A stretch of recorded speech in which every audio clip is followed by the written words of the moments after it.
Hey guys, thank you for stopping by. Don't forget to subscribe, like, and share. And I hope you enjoyed this interview. Let's dwell with this a bit. Of course, the sale of crude oil to local refiners, including Dangote in Naira. My guest is joining me now, Olabode Sowunmi, who is a consultant, House Committee on Power, Senate Committee on Gas. Mr. Sowunmi, good morning, and thanks for joining us on today's edition of the program. Good morning, Nancy. It's been a while. Yes, it's an opportunity. It's good to be here. Yes, it's good to see you. But I will start by asking, can you help our viewers understand that decision yesterday by the Federal Executive Council meeting to enable Dangote and other local refiners buy in Naira? I think fundamentally it's to take advantage of the fact that Nigeria is an oil-producing nation. You will recall that at the core of the informal protest, so to speak, by those who support the Dangote refinery has been that they have not gotten adequate support from the government. Now, so what the government is basically saying is that they are going to take away from them the burden of procuring US dollars in order to get crude oil sales. So they don't have to procure US dollars to buy their crude oil. Technically, that is not supposed to affect revenue because it's supposed to be at the current rate, but it will take away from them the burden of the US dollars. And of course, it also means one very important thing, which is a technical thing. Nigeria does have sweet crude. Most of the crude that Dangote has gotten in the past is the Western Texas Intermediate, which has a lot of sulfur. Nigerian crude oil has zero sulfur, so it's going to have better crude and probably at better prices. So that's good news for them, whichever way you look at it. The question now will be, how much will the federal government sell to Dangote? Because crude oil is an international commodity priced in dollars. The last time I checked, just a few minutes ago, Brent crude is selling for about 80-something dollars. Bonnie Light also about close to that. You've mentioned West Texas Intermediate, that's the US oil, and all of that. So how much will the federal government sell to Dangote? Or now that Dangote actually mentioned that the federal government has a stake of 7.2%, it was supposed to have 20% stake, but it's now downgraded because of what Dangote told us earlier. I hope you understand my line of questioning in terms of how much will they sell, and even NNPC Limited still has a stake in Dangote refinery. At least federal government has a stake because NNPC Limited bought on behalf of all of us in Dangote now 7.2%. Does that in any way impact how these transactions will be made in terms of perhaps Dangote getting it at a discount? No, I don't think it will. So there's obviously, I mean, you are the business person. There's a difference between shareholders and the operations of the company. So in the books of NNPC or whoever is selling them crude, they are seen automatically as an entity that is trying to buy crude. So I do not expect that it to be any different. Crude, as you mentioned, is a commodity. One of the characteristics of commodities is evenness in terms of the products can be even, and of course, unitary of pricing. So it doesn't matter whether it's coffee or cocoa. Crude oil is a commodity, and to be sold to them at international rate. There's nothing coming from government to suggest that they'll be getting it free or at a discounted price. So what, like I said before, what this is offering them is to take away from them the pressure of procuring forex in order to buy crude. So which means that they will buy it in Naira, be able to do their operations, and of course there will be some kind of discounted rate to it in terms of the fact that they are not buying it. Mr. Sowunmi, are you still there? Okay, see, Mr. Sowunmi, can you hear me now? Because the network got frozen at the time. Yes, I can hear you now. Okay, so what you're saying in essence is that a barrel of crude will be sold to Dangote at the equivalent price of dollars in Naira. Is that what you're saying? So yes. Okay, so if we take Brent That is crude price precisely for correct. today, for example, let me say $80, or let me say even 88 or whatever it is, that means that NNPC Limited will be selling to Dangote for around 140,000 naira per barrel. Is that what is going to happen? Exactly. Okay, so where Yes, will... at the current. So if the, Yes, go so ahead, if the please. current rate 560, 1,500 naira per USD. So you just multiply that times 80, and that will give you the rate. So apparently that rate will be oscillating per day, as it were. But there was also something that I heard yesterday, which is that they will sell at a fixed rate. I think Bayo Ononoga said that they will sell at a fixed rate within the duration of the transaction. So I really don't understand what that means. If they will sell at a fixed rate within that Dangote is buying from NNPC Limited in Naira, within that period, if crude oil is like, let's say $80, will they be selling at that $80 for that period, or will the price be changing per day as a result of the international market price? Mr. Sowunmi, can you hear me? Yes, I can hear you now. So what if I'm sure I missed that part where they mentioned crude oil coming at a fixed rate. So can you hear me? Yes, I can hear you. Go ahead. So if it has been said that it's as a fixed rate, then there are some economic issues to it. It means that they will fix a price. Probably the CBN will come up with a fixed rate to which it will be sold. But the problem with that is that once the dollar fluctuates, it means that technically there is some kind Mr. of subsidy that... Pardon me if you can hear me. Your picture is, can you rotate your picture back? Because I'm seeing, yes, an inverted form of you. And I don't know if that is coming from your end. Okay, give me a second. Let me... Okay. Is it better now? No, it's not better. Perhaps let's just quickly take a break to be able to sort that out. And okay, yes, better now. Can you now make it a bit static? Let's take a break to be able to fix that.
Moneyline with Nancy. I am Nancy Naj. Does that mean that when there's a new government, the people managing perhaps the economy or any sector should now be agitated that there's a new sheriff in town and all of us will be asked to go? Well, it depends on how you look at it. Great question, by the way. It's a great question, Nancy. Thank you. Thank you very much, Nancy. It's a good question. The school does not teach us about money, and this is money line. So we are the one that teaches people what financial education really is. A lot of things that we need to address in this country, and one of those things definitely is corruption. Let me start by commending you for what you've been doing for years. As I said, I've been following your show for almost 10 years now. Well, thank you for the opportunity to have me to come to this great program. You be the best you can be. I'm going to change that you want to see.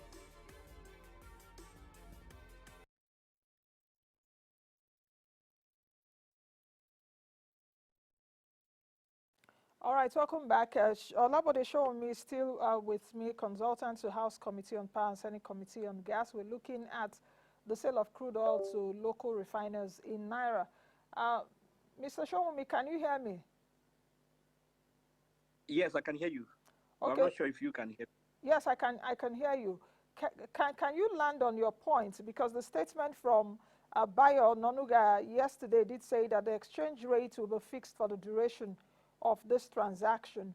In line with that also, do you think that the federal government should be a bit clearer in terms of how this transaction will happen, and perhaps if this will reduce the opaqueness of the crude oil supply market? Okay, so as a commodity market, the crude oil supply market is not necessarily opaque. It is the way we do our own transactions that are, for want of a better word, imperfect. Now, when they put a fixed price to the sale of crude oil, one of the things it does do is that it does give to Dangote the energy and the demand that he has been calling for such a long time, which is the fact that he needs support from government. Can you hear me? Yes, I can hear you. Go ahead, please. So, which is the fact that he needs some support from government, albeit it is at the expense of the economy. You know, it should be understood that crude oil sales goes into the federation account, not directly, not to the federal government. So what we are having will be when there's a fluctuation in price, it will technically amount to discounted crude oil sales to Dangote. It's nothing more than that. But more importantly, it also means that should that crude oil find itself into international markets, it means that there will be some discounted sales to the crude oil that is going to the international market, but going to private hands. So I guess it's a balance between economics and politics.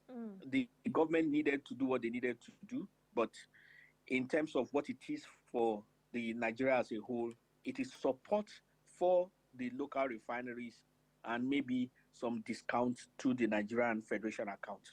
So if I get what you're saying, assuming the local refiners want to sell outside, they are going to sell in dollars, isn't it? And they're going to be making more money. Yeah, very likely. But I don't expect them to sell outside. I expect them to refine the product and sell and make it available to Nigerians. Now, do you think as a result of that, perhaps they will be exposed to price control within the country? It is possible, but it will be difficult because it's an international price and because people all also have import licenses. So that will be a balancing act for the regulator. In fact, it puts the regulator, the NMDPR in this case, on their toes. So it's, I really don't know what to say. It's interesting days ahead. Very interesting. And the interesting part of it for me is also where supply will come from. What do you think? Do you think that the NNPC Limited will be able to, fulfill its obligation in terms of supply? Because Dangote refinery is 650,000 barrels capacity. We also have other local refiners. You have the Edo Refinery Petrochemical Company, Watersmith. I think you also have DuPont Midstream. You have the Niger Delta owned too. And when I calculated all of this, I came up with about, the calculation came up to about 674,000 barrels. So do you think that there would be supply for these refiners, that after some time we will not be back again to the basics or to square one? Okay, so NNPC is not saying that they will supply all that they need, but NNPC is making whatever amount they have available to them. Based on capacity, Dangote already is about 94% or 98% of the total refinery capacity, which means that if you're going to use the same logic, 90% of whatever crude the government is making available will go to Dangote. We don't expect that will meet Dangote's need, I mean, his basic parts in terms of the capacity of the refinery.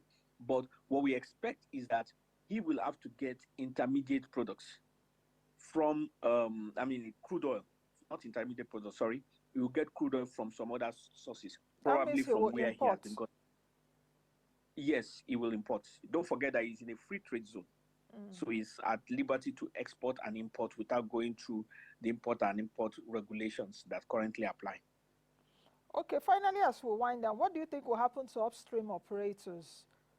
You know, since the local refiners are getting at a discount, what would happen to them? And perhaps in all of this, is Nigeria going to gain? Perhaps people will say, okay, FX risk will be a bit reduced. What other gains do you think Nigeria would get from there? You also mentioned earlier that, of course, all the sales that we're having from crude goes into the Federation account. Does that mean that whatever they buy, which is in Naira now, will go in Naira equivalent to the Federation account? Yes, it means it will go in Naira equivalent to the Federation account. Will it reduce the amount that the 3 tiers of government also get? Because normally all what they get, of course, apart from perhaps taxes and co in Naira, majority of what they get, which is from crude oil sales, comes in dollars. I don't know how they do, whether they exchange it. Of course, they will have more Naira, definitely. That's what we've seen in the last few months. If this will also reduce... definitely. Yes, go ahead. I hope you understand the question technique I asked. Yes. I understand your logic. So yes. Whether it comes in dollars or it comes in Naira, ultimately it has to be converted to Naira. Because the allocation through the Federation to the 3 tiers of government is done in Naira, it's not done in dollars. But what we expect to happen is that since it is not based on prevailing forex rate, it means that amount is going to be, like I said, discounted, and they know the amount that is going to come from those batches. So the only advantage, which ought to be a significant advantage, is that it means that there should be products from Dangote refinery available for local consumption. Because if the Dangote refinery now does not make available products from local consumption, then the essence of all this risk in terms of risk for upstream production, risk for reduction of income into Federation of account, risk for potential round tripping with sales into the international market, all of the risk will have been worth nothing. Because the whole essence is that it's supposed to create jobs, it's supposed to help the downstream sector and all that. So to my mind, this is passing the ball back to Dangote. You know, it's like you've been negotiating a contract with a particular provider, and the vendor to provide the contract has been very hard, and he's been insisting that he can't go below this price. Then finally he gets the contract. So the pressure shifts to the person who gets the contract to provide the service in the nature of how he has provided it. Over the course of the last 2-3 weeks, Dangote has spoken about how much he cares for Nigeria, how much his investment is for the betterment of the common man and everything. So this is now the time for him to put his word where his mouth belongs. Okay. So I think that's the way to look at it. Okay, let's end this interview in a few seconds with a question from one of our viewers, and it says, from Samuel Whitcliffe, he's asking, will it not be better if NNPC Limited supplies crude to Dangote refinery for refining and pay cost of refining only, while Dangote refinery will supply all the products refined from crude to NNPC Limited? Do you understand his question? Yes, I understand what he's saying, but there's risk, so because this is business, you have to look at it from the business end. So there's risk allocation. If NNPC is providing crude and paying for crude alone, It means that NNPC will also be responsible for the safety. They will be responsible for whatever losses that are there. They will be responsible for the transportation of the thing to the final man. And that is a lot of work. Okay. That is a lot of work. So it means that they'll be responsible for the work of the marketers and all that, which is not their core business and is not really the kind of risk they want to be taking on. Okay. But that's just. Thank you very much, Mr. Sowunmi, for your perspectives this morning. Have a good day. Thank you for watching. In case this is your first time watching us, thank you. Don't forget to subscribe to the YouTube channel, drop your comments as well as like, and most of all, share our content.